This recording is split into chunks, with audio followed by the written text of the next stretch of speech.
Collision at New York's JFK airport. Two jets full of passengers. The wing on one jet slicing through the rudder of the other jet.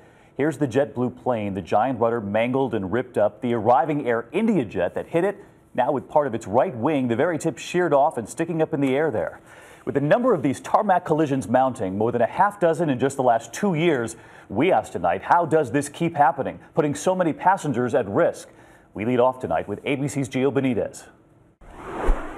It was an early morning scare, 6:15 a.m. This JetBlue Airbus was preparing for departure, 150 passengers on board, when this Air India Boeing 777 was taxiing into the terminal. That's when things went wrong. See the Air India plane's wingtip?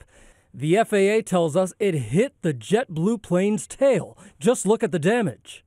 It felt like a speed breaker, like the plane has gone over a speed breaker, and I was momentarily surprised. Nobody was hurt. It might seem like the aviation equivalent of a fender bender, but just how common are these kinds of taxiway accidents?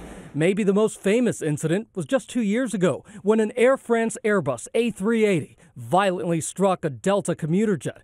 And last May, a Taiwanese cargo 747 hit an American Airlines jet at Chicago's O'Hare. In fact, there have been 7 similar incidents in the past 2 years here in the U.S. While we haven't seen a deadly plane crash in 4 years, experts are increasingly worried about accidents right here on the tarmac. The nightmare element of this is the idea that we might have a collision on the ground that would split open a fuel tank and create a fire before we could get everybody safely out of the way.